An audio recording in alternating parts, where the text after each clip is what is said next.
Question: At one point just prior to the election that was talk that talks might be imminent.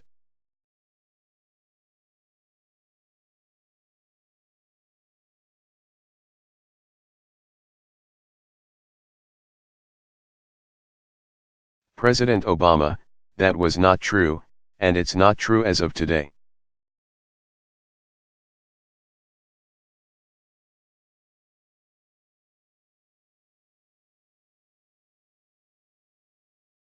Just going to knock through a couple others.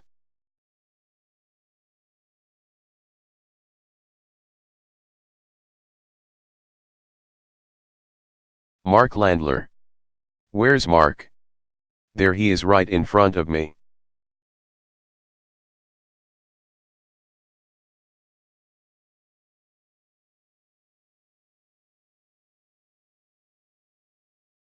Question: Thank you, Mr.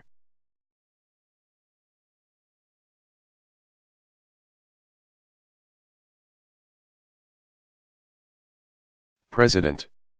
In his endorsement of you a few weeks ago, Mayor Bloomberg said he was motivated by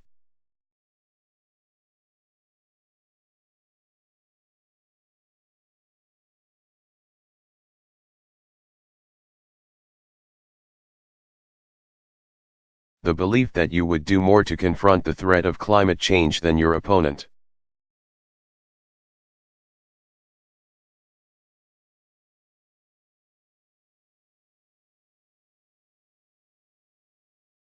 Tomorrow you're going up to New York City, where you're going to, I assume.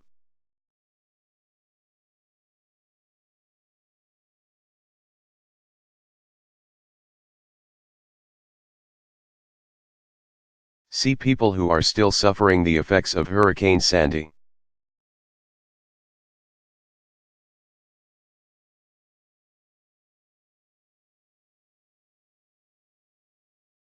Which many people say is further evidence of how a warming globe is changing our weather.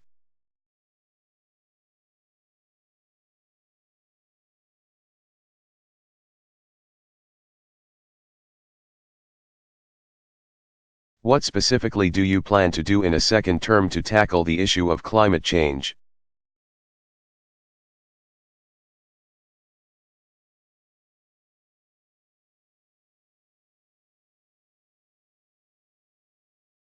And do you think the political will exists in Washington to pass?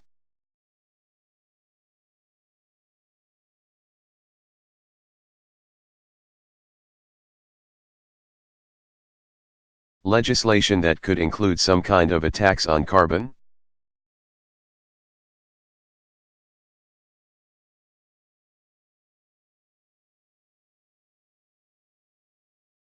President Obama: As you know, Mark, we can't attribute any particular weather event to climate change.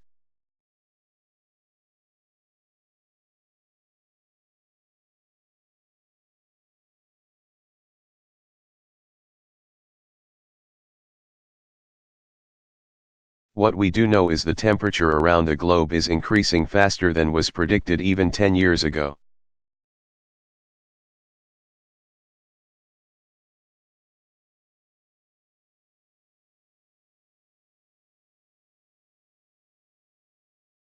We do know that the Arctic ice cap is melting faster than was predicted even 5 years ago.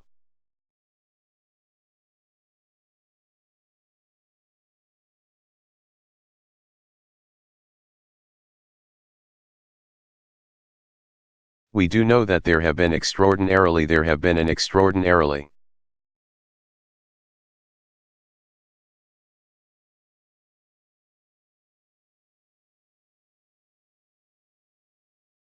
large number of severe weather events here in North America, but also around the globe.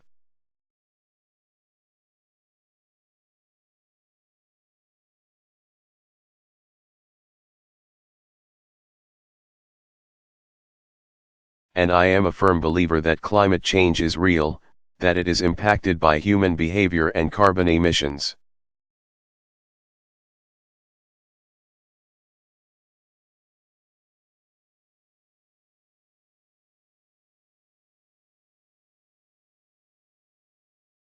And as a consequence, I think we've got an obligation to future generations to do something about it.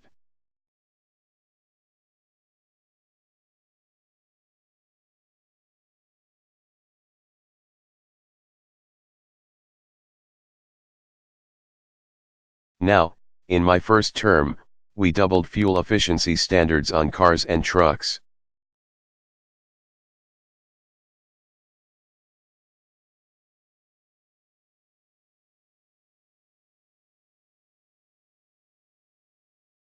That will have an impact.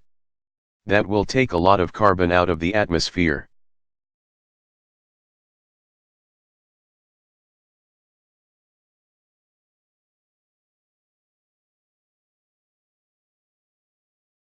We doubled the production of clean energy.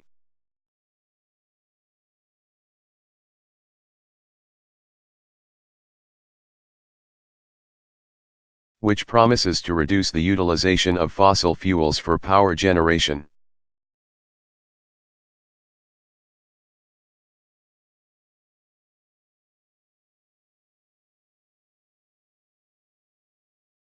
And we continue to invest in potential breakthrough technologies.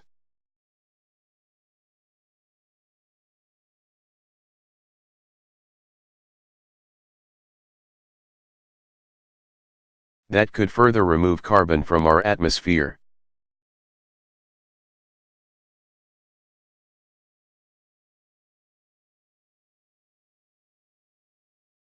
But we haven't done as much as we need to.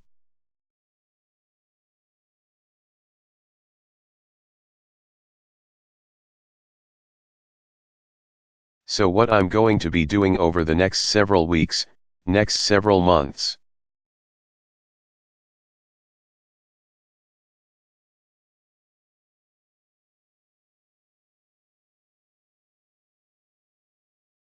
Is having a conversation, a wide-ranging conversation with scientists, engineers,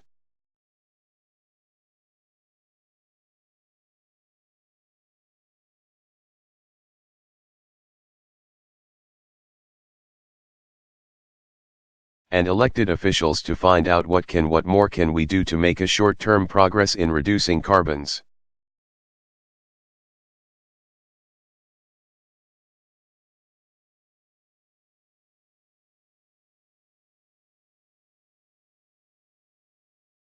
And then working through an education process that I think is necessary, a discussion.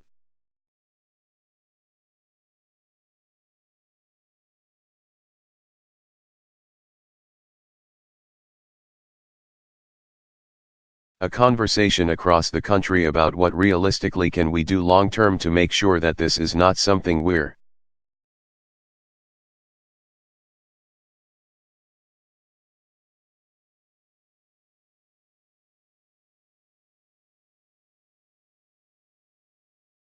passing on to future generations. That's going to be very expensive and very painful to deal with.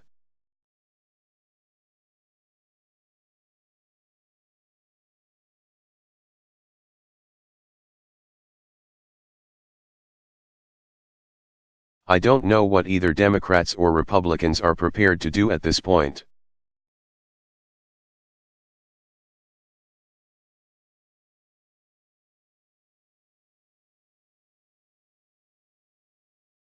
Because this is one of those issues that's not just a partisan issue, I also think there are regional differences.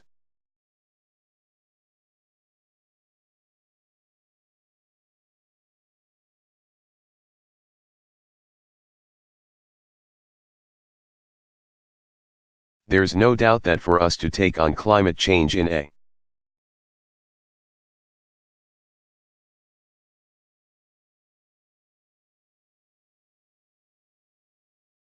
serious way would involve making some tough political choices.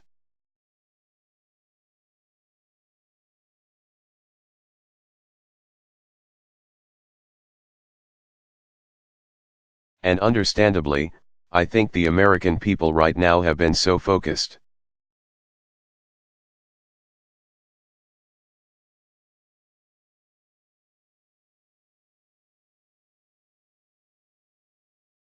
and will continue to be focused on our economy and jobs and growth, that if the message is somehow we're going to ignore jobs and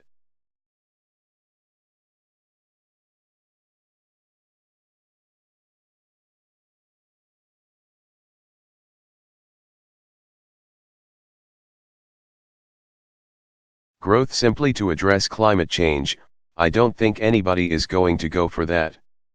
I won't go for that.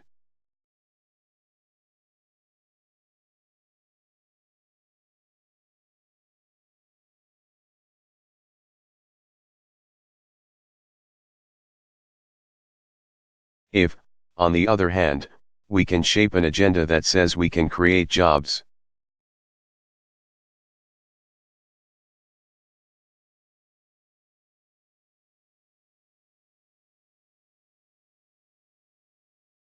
advance growth, and make a serious dent in climate change and be an international leader.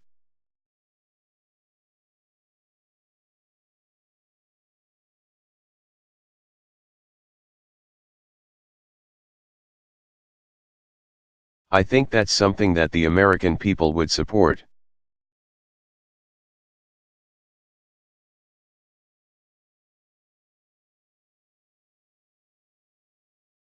So you can expect that you'll hear more from me in the coming months and years about how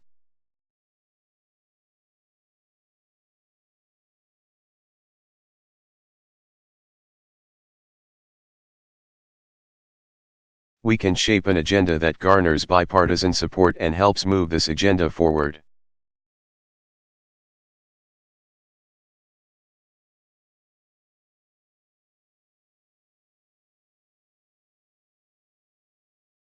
Question: sounds like you're saying, though, in the current environment,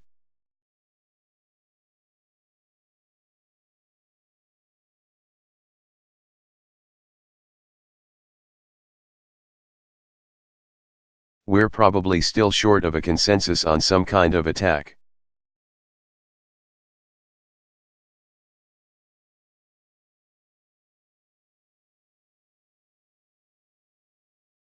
President Obama, that I'm pretty certain of.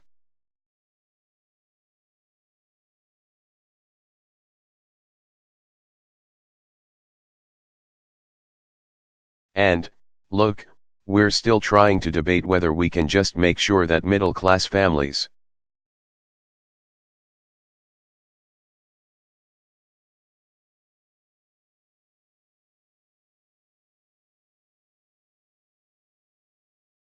don't get a tax hike.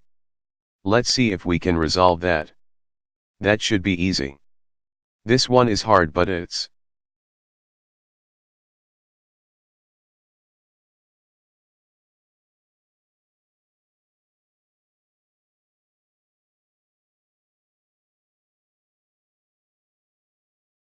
important because one of the things that we don't always factor in are the costs involved in these natural disasters.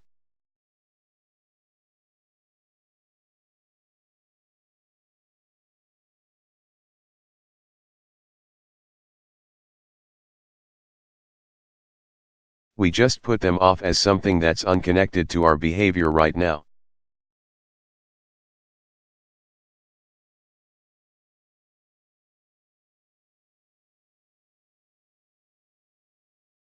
And I think what based on the evidence we're seeing,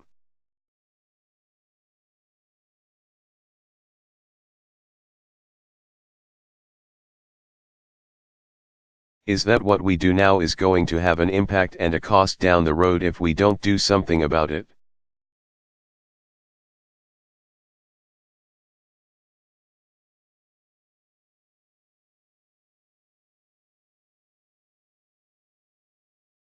All right, last question.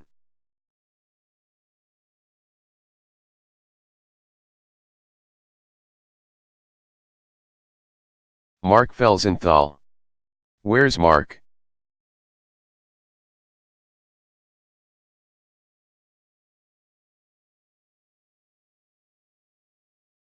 Question, thank you.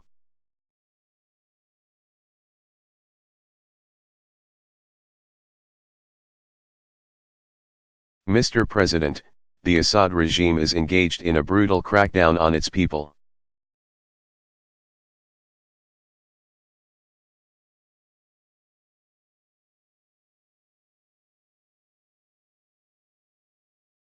France has recognized the opposition coalition.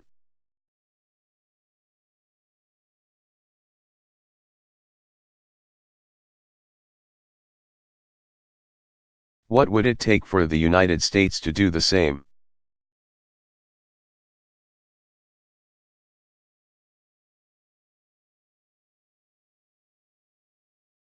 And is there any point at which the United States would consider arming the rebels?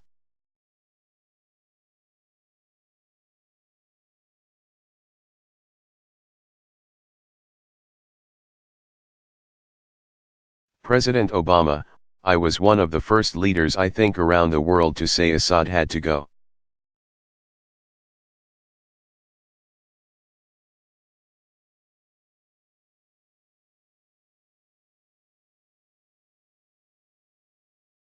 In response to the incredible brutality that his government displayed in the face of what were initially peaceful protests.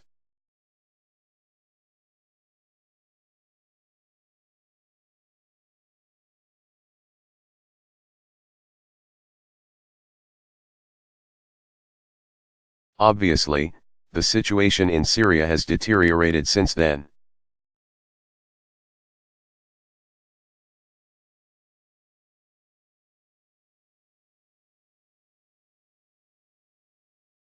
We have been extensively engaged with the international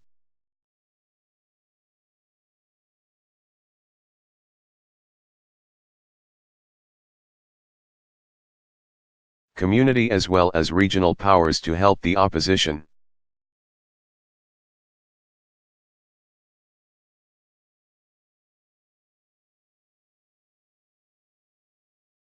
We have committed to hundreds of millions of dollars of humanitarian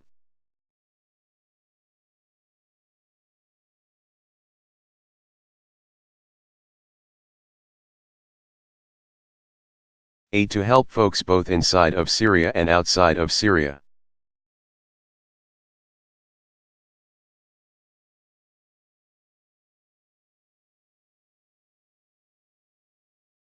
We are constantly consulting with the opposition on how they can get organized so that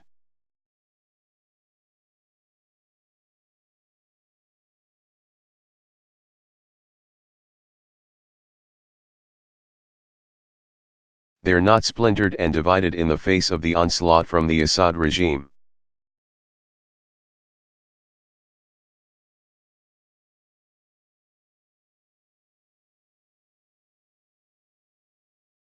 We are in very close contact with countries like Turkey and Jordan that immediately border.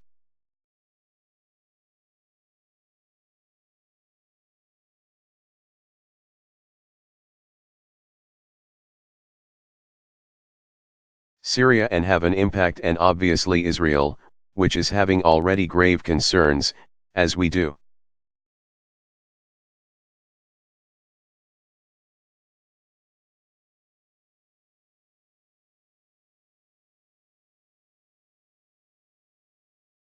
About, for example, movements of chemical weapons that might occur in such a chaotic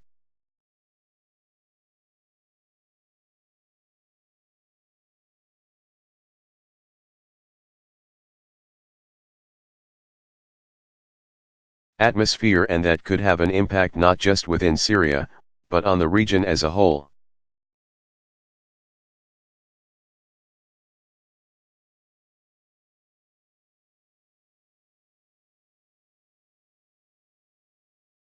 I'm encouraged to see that the Syrian opposition created an umbrella group that may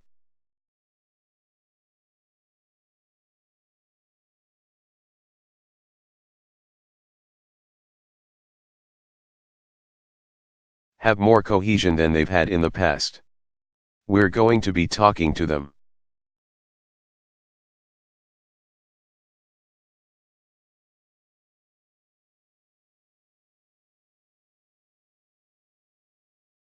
My envoys are going to be traveling to various meetings that are going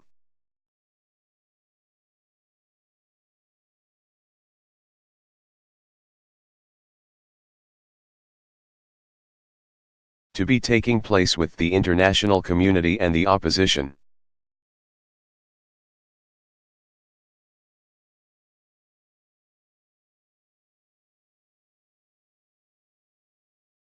We consider them a legitimate representative of the aspirations of the Syrian people.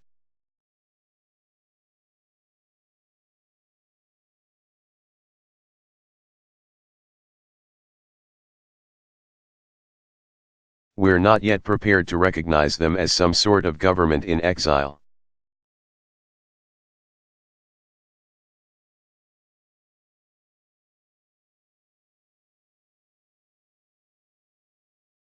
But we do think that it is a broad-based representative group.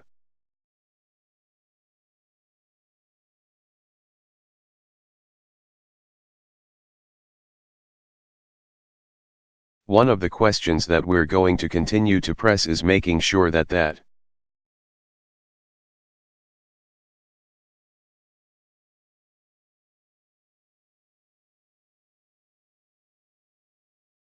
opposition is committed to a democratic Syria, an inclusive Syria, a moderate Syria.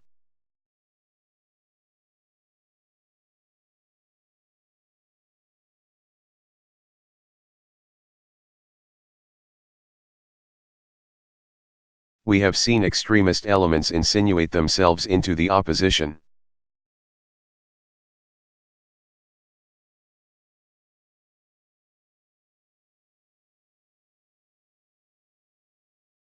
And one of the things that we have to be on guard about, particularly when we start talking about arming opposition figures,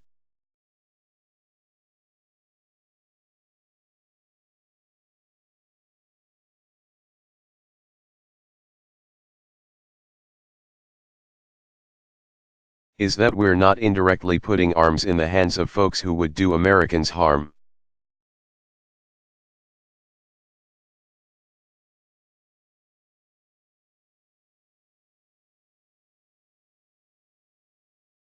Or do Israelis harm, or otherwise engage in actions that are detrimental to our national security.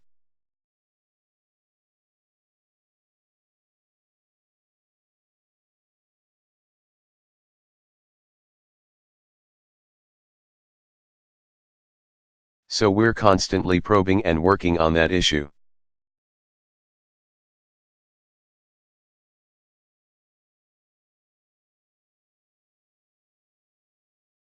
The more engaged we are, the more we'll be in a position to make sure that we are encouraging the most moderate.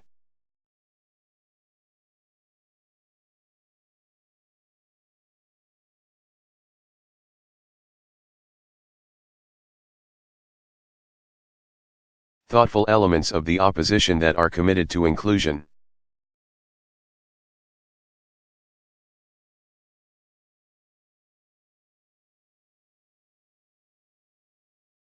Observance of human rights, and working cooperatively with us over the long term.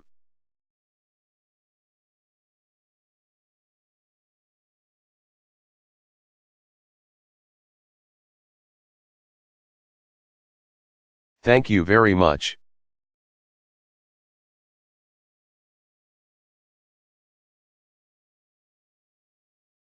Question: spending side of the fiscal cliff.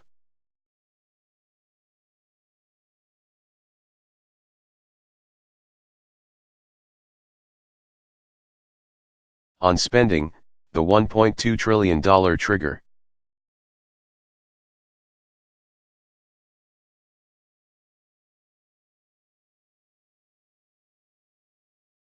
Is that something that you can see having a short-term component, because I remember you said it's not happening?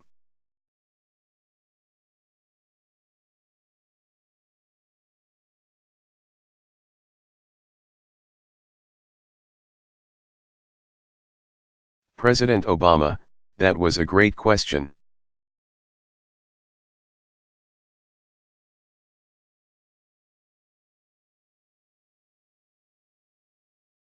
But it would be a horrible precedent for me to answer your question just because you yelled it out.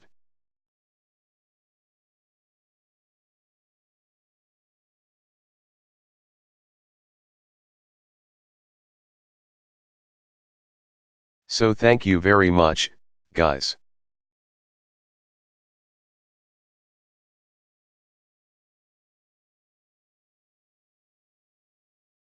Barack Obama.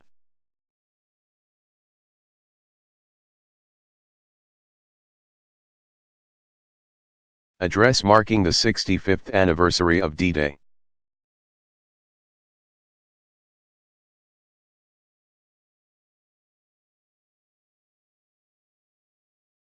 Delivered June 5, 2009, Normandy, France.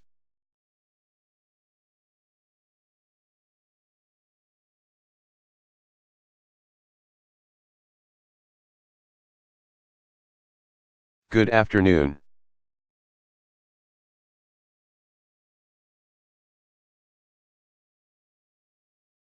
Thank you, President Sarkozy, Prime Minister Brown.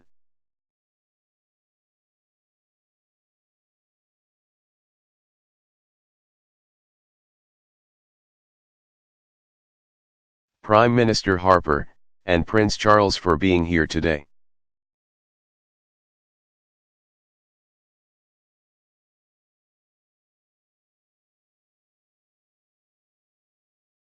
Thank you to our Secretary of Veterans Affairs, General Eric Shinseki, for making the trip out here to join us.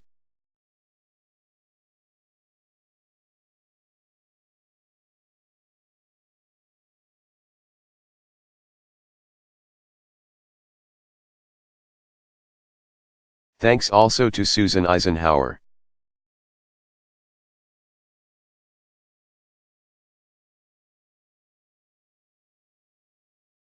Whose grandfather began this mission 65 years ago with a simple charge, "Okay, let's go."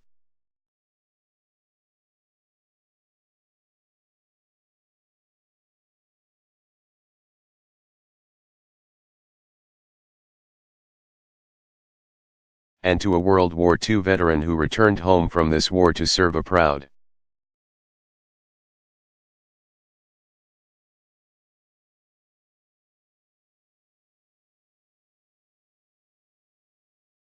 and distinguished career as a United States Senator and a national leader, Bob Dole.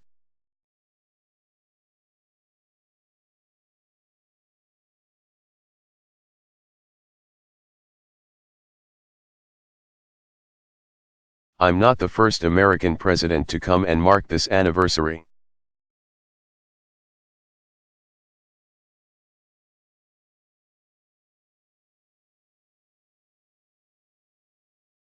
And I likely will not be the last.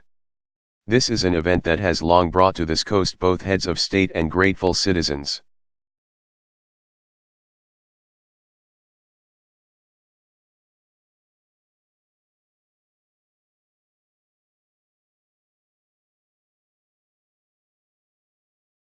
Veterans and their loved ones, the liberated and their liberators.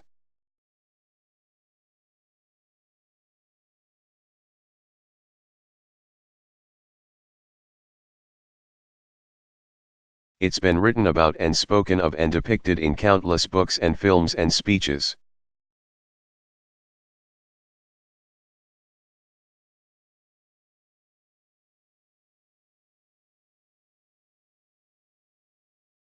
And long after our time on this earth has passed.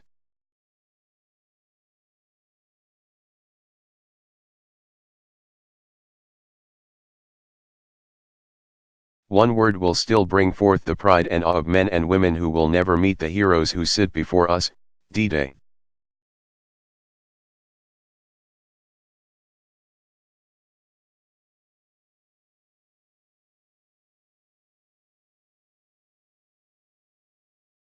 Why is this?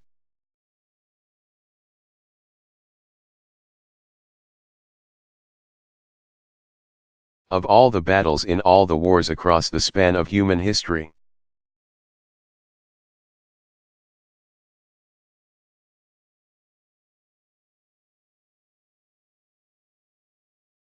why does this day hold such a revered place in our memory?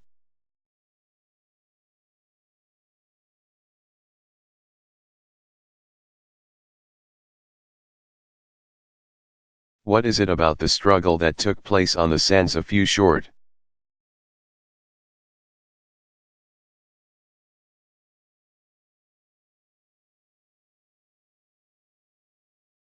steps from here that brings us back to remember year after year after year?